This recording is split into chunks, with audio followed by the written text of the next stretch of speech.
আমার হাতে যে 12 ভোল্টের যে ব্যাটারিটা দেখতে পাচ্ছেন, এটা 12 ভোল্ট 7.2 অ্যাম্পিয়ারের একটি ব্যাটারি। এটাকে আমি মডিফাই করে 12 ভোল্ট 16 অ্যাম্পিয়ার বানিয়েছি। অবিশ্বাস্য হলেও সত্যি যে এটা এখন 16 অ্যাম্পিয়ারের ব্যাটারি হয়ে গেছে, এবং এটা ছিল লিড অ্যাসিড ব্যাটারি, এটা এখন লিথিয়াম আয়ন ব্যাটারিতে রূপান্তর করেছি। পুরো হিসাব নিকাশ সহ কিভাবে এত অল্প জায়গার ভিতরে 7 অ্যাম্পিয়ারের জায়গায় 16 অ্যাম্পিয়ার 12 ভোল্ট ব্যাটারি তৈরি করলাম, তা জানতে হলে পুরো ভিডিওটি মনোযোগ সহকারে দেখুন। আমি আবারও বলছি, আপনাদেরকে পুরো হিসাব সহকারে আমি বিষয়টা বুঝিয়ে দেব। তো চলুন ভিডিওটি শুরু করা যাক। তবে ভিডিওটি শুরু করার আগে আপনাদের কাছে একটা অনুরোধ, যদি ভিডিওটা ভালো লেগে থাকে তাহলে অবশ্যই আমাদের ভিডিওটিতে একটা লাইক দিবেন, শেয়ার করবেন বন্ধুদের সাথে, আর অবশ্যই চ্যানেলটি সাবস্ক্রাইব করবেন। আর যারা ফেসবুক থেকে দেখছেন তারা অবশ্যই আমাদের ফেসবুক পেজটি ফলোতে রাখবেন। 12 ভোল্টের শক্তিশালী এই ব্যাটারি প্যাকটি তৈরি করতে আমাদের প্রথমে প্রয়োজন হবে এরকম নষ্ট একটি 12 ভোল্টের ব্যাটারি। এটা 7.2 অ্যাম্পিয়ারের একটা ব্যাটারি ছিল। এই ব্যাটারিটি যে আসলে নষ্ট তার প্রমাণ দেখুন। দেখতে পাচ্ছেন 824 মিলি ভোল্ট, তার মানে এটা 1 ভোল্টও দেখাচ্ছে না। নষ্ট হওয়ার পরে এই ব্যাটারিটি অনেকদিন যাবত পড়েছিল। এখন আমি এই ব্যাটারিটি খুলে ফেলবো। ব্যাটারির এই দাগ বরাবর আমরা কেটে ব্যাটারির ভিতরে সম্পূর্ণ মালামাল বের করে ফেলবো। ব্যাটারিটি খোলার জন্য আমি হ্যাকসো ব্যবহার করব। হ্যাকসো দিয়ে এই বরাবর কেটে নিচ্ছি।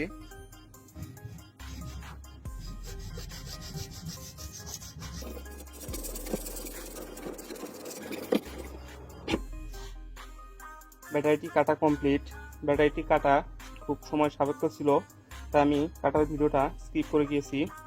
এখন আমি ব্যাটারির ভিতরকার এই প্লেটগুলো বের করে নিব।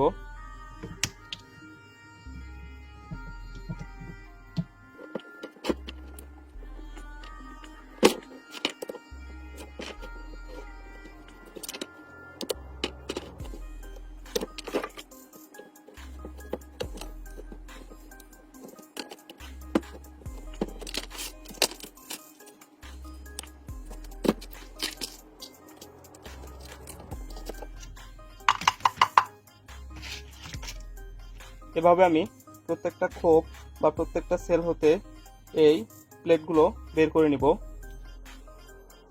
প্লেটগুলো বের করা শেষ। এখন আমি এই খোপগুলো হতে এই এক্সট্রা প্লাস্টিকগুলো কেটে নিব।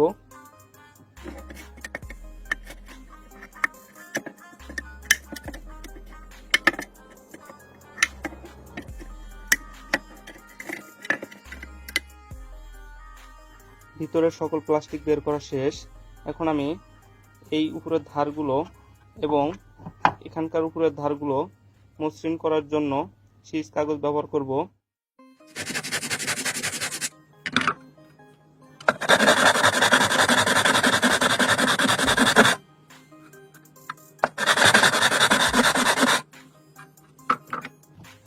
ধারগুলো মসৃণ করা শেষ। এখন আমি এগুলো ভালো করে পরিষ্কার করে নিব। শক্তিশালী ব্যাটারি প্যাকটি তৈরি করার জন্য মেইন যে উপাদান সেটি হচ্ছে এই ধরনের লিথিয়াম আয়ন ব্যাটারি। এই লিথিয়াম আয়ন ব্যাটারিগুলো আমি খুব কম দামে কালেক্ট করেছি। কিভাবে এই লিথিয়াম আয়ন ব্যাটারিগুলো খুব অল্প দামে আমি কালেক্ট করলাম তার একটা ভিডিও ডেসক্রিপশন বক্সে লিংক দেওয়া আছে, চাইলে সেই ভিডিওটি আপনি দেখতে পারেন। এরপর প্রয়োজন হবে একটা 25 অ্যাম্পিয়ারের সিরিয়াস বিএমএস সার্কিট। এবার আসি হিসাবের পালায় যে কিভাবে 7 অ্যাম্পিয়ারের এই লিড অ্যাসিড ব্যাটারিকে আমরা 16 অ্যাম্পিয়ার ব্যাটারিতে রূপান্তরিত করলাম। এই লিথিয়াম আয়ন ব্যাটারিগুলো 3.7 ভোল্টের হয়ে থাকে এবং এই ব্যাটারিগুলো 1800 থেকে 2200 মিলি অ্যাম্পিয়ার হয়ে থাকে। আমি ধরে নিলাম এই ব্যাটারিগুলো প্রত্যেকটা 2000 মিলি অ্যাম্পিয়ার করে আছে। যদি আমরা এই ব্যাটারিগুলো তিনটা একসাথে সিরিজে সংযোগ করি তাহলে এই ব্যাটারিগুলোর ক্ষমতা থাকবে 2000 অ্যাম্পিয়ারই। শুধুমাত্র এদের ভোল্টেজ বেড়ে যাবে 3.7 থেকে 11.1 ভোল্টেজ হয়ে যাবে, কিন্তু এদের অ্যাম্পিয়ার একই থাকবে, অর্থাৎ 2000 মিলি অ্যাম্পিয়ারই থাকবে। কিন্তু যদি আমরা এই ব্যাটারিগুলোকে একসাথে তিনটা যদি প্যারালাল করি তাহলে এই ব্যাটারিগুলোর ভোল্টেজ 3.7 থাকবে, কিন্তু এর ক্ষমতা বা এর ক্যাপাসিটি হয়ে দাঁড়াবে 6000 mAh পর্যন্ত। আমি এখানে 24টা ব্যাটারি নিয়েছি। 24টা ব্যাটারির 8টা করে আমি প্যারালাল সংযোগ দিব। 8টা যদি আমরা প্যারালাল সংযোগ দেই তাহলে 8 দুগুণ 16 অ্যাম্পিয়ার হয়ে যায় এবং প্রত্যেক 8টা প্যারালাল ব্যাটারি 3টা সেট করে সিরিজ করলে আমাদের ভোল্টেজ 11.1 ভোল্ট হবে, কিন্তু ব্যাটারির ক্যাপাসিটি 16 অ্যাম্পিয়ারই থাকবে। অর্থাৎ এই 24টা ব্যাটারি দিয়ে যদি আমরা 12 ভোল্টের ব্যাটারি প্যাক তৈরি করতে যাই তাহলে 24টা ব্যাটারি থেকে 24 দুগুণ 48 অ্যাম্পিয়ার না পেয়ে আমরা এর থেকে পাবো 16 অ্যাম্পিয়ার। আর যদি এই 24টা ব্যাটারি দিয়ে আমরা 3.7 ভোল্টের একটা ব্যাটারি প্যাক তৈরি করতে যাই তাহলে এর থেকে আমরা টোটাল 48 অ্যাম্পিয়ার ক্যাপাসিটি পাবো। তো চলুন কথা না বেরিয়ে এবার ব্যাটারিগুলো বিএমএস এর সাথে কানেকশন করা যাক। এই ব্যাটারিগুলো একে অপরের সাথে কানেকশন করার জন্য আমি এই কপার ওয়্যারগুলো নিচ্ছি। এই কপার ওয়্যারগুলো ইনসুলেশন কপার ওয়্যার নয়, এগুলো আমি নর্মাল তারের ভিতর থেকে বের করে নিয়েছি। এখানে আমি 8টা ব্যাটারি নিয়েছি, 8টাকে আমি প্যারালালে সংযোগ দিব।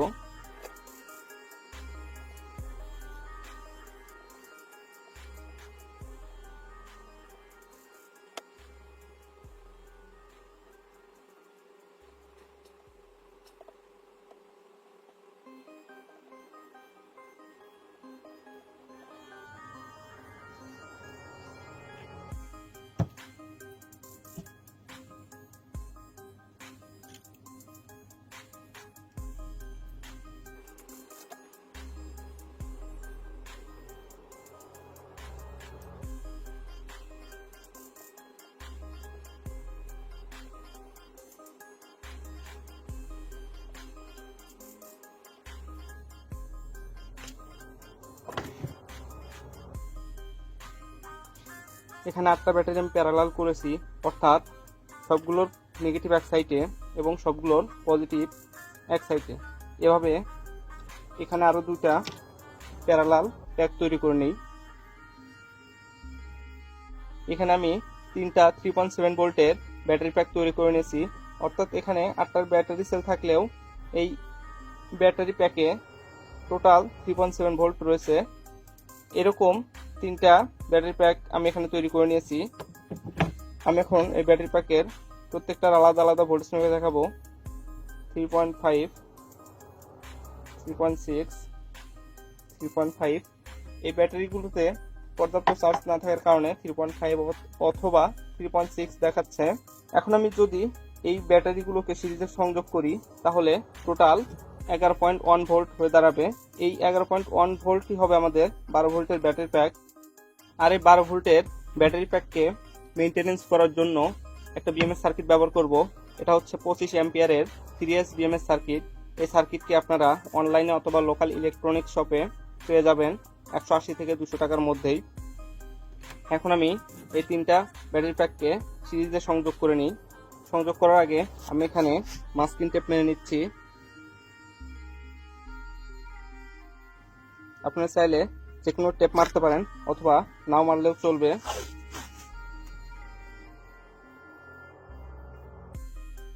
এখন আমি সিরিজে যদি সংযোগ করতে যাই তাহলে একটার পজিটিভ আর একটার নেগেটিভ এবং আর একটার পজিটিভ এভাবে সংযোগ করতে হবে।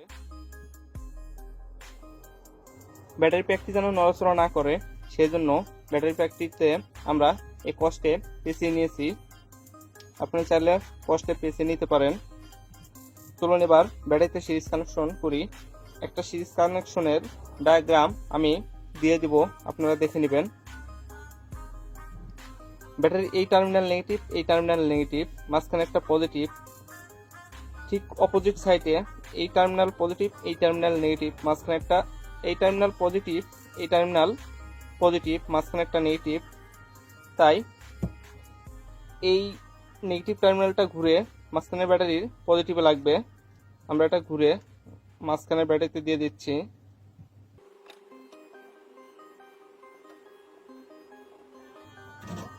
এবার মাঝখানের যে ব্যাটারি, এই ব্যাটারির নেগেটিভ টার্মিনাল এই ব্যাটারির পজিটিভ টার্মিনাল লাগবে, অর্থাৎ মাঝখানের এই ব্যাটারির নেগেটিভ টার্মিনালটি এই ব্যাটারির পজিটিভ টার্মিনাল লাগবে।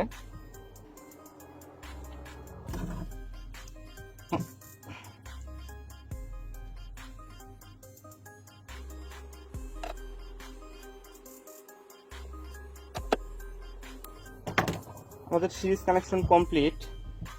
তো কানেকশনটা একটু শক্তিশালী করার জন্য এই পাশে আরেকটা তার সংযোগ করে দিচ্ছি। এই কানেকশন এখানে গেছে, তার মানে এখান থেকে এখানে কানেকশন দেওয়া যাবে। ঠিক একইভাবে এই পাশেও আমি একটা এক্সট্রা কানেকশন দিয়ে দেব। যেহেতু এই কানেকশন এই পাশে আসছে, তো এখান থেকে এখানে কানেকশন দেওয়া যাবে। এটা দিচ্ছি শুধুমাত্র কানেকশনটা একটু শক্ত হওয়ার জন্য। এবার বিএমএস সার্কিটটির সাথে সংযোগ দিব। তার আগে দেখে নেব বিএমএস সার্কিটের কানেকশন। এইখানে ব্যাটারি কানেকশন দেওয়া আছে 0 ভোল্ট, 3.7 ভোল্ট, 7.4 ভোল্ট, 11.1 ভোল্ট। এবার আমি ব্যাটারি থেকে ভোল্টেজগুলো বের করে নিব যে কোথায় কত ভোল্ট। আমি এই টার্মিনালকে 0 ভোল্ট ধরলাম, এখানে 7.2 ভোল্ট, তার মানে এটা 0 হলে এটা আমাদের 7.4 ভোল্ট, এটাও 7.4 ভোল্ট। এটা যেহেতু 0 ধরেছি, এর সাপেক্ষে এটা হচ্ছে আমাদের 11.1 ভোল্ট, এটা হচ্ছে 11.1 ভোল্ট। এর সাপেক্ষে এটা 11.1 ভোল্ট। ব্যাটারি চার্জ কম থাকার কারণে 10.75 ভোল্ট দেখাচ্ছে। এখানে 0 ভোল্ট, 11.1 ভোল্ট, 3.7 ভোল্ট এবং 7.4 ভোল্টের কানেকশনগুলো করে নিয়েছি। এবার আমি চেক দিই যে আমার কানেকশনগুলো ঠিক আছে কিনা। এটা 0 ভোল্ট, এটা 3.7 ভোল্ট, ঠিক আছে। এটা 11.1 ভোল্ট, এটাও ঠিক আছে। এটা 7.4 ভোল্ট, এটা 7.4 ভোল্ট, এটাও ঠিক আছে। এবার বিএমএস এর সাথে কানেকশন করে নিই। বিএমএস এর কানেকশন দেওয়া কমপ্লিট। এবার দেখি যে আউটপুট ভোল্টেজ ঠিক আছে কিনা। এই দুটো হচ্ছে output terminal, P minus P plus 10.78, তার মানে ঠিক আছে কানেকশন। এটা চার্জ দিলে 12 ভোল্ট পর্যন্ত হয়ে যাবে। পুরো ব্যাটারি প্যাকটি এই ব্যাটারি কেসিং এর ভিতরে ঢুকাবো। তার আগে কেসিং এর নিচে একটা ফোম জাতীয় কিছু দিব।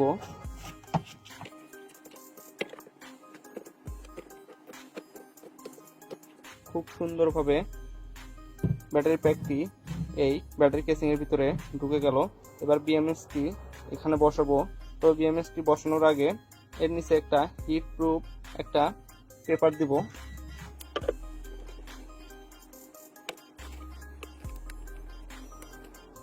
এবার এই ব্যাটারিটির পজিটিভ এবং নেগেটিভ টার্মিনালে এই বিএমএস থেকে কানেকশন দিয়ে নেব।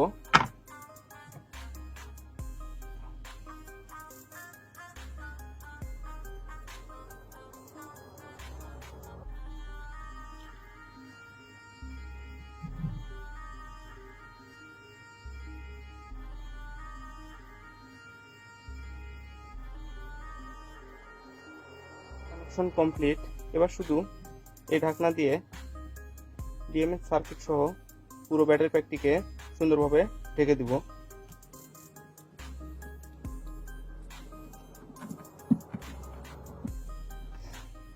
এবার সুপার গ্লু দিয়ে ব্যাটারি ঢাকনাটা খুব শক্তভাবে আটকে দেব।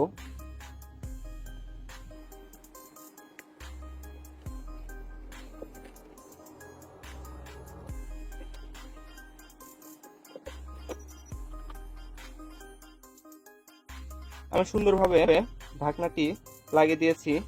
এবার এতে আমরা একটা লোড চালিয়ে দেখি। আমার কাছে 24 ভোল্টের একটা মোটর রয়েছে। এই মোটরটি আমরা 12 ভোল্ট দিয়ে চালিয়ে দেখবো যে আসলে মোটরটি ঘোরে কিনা।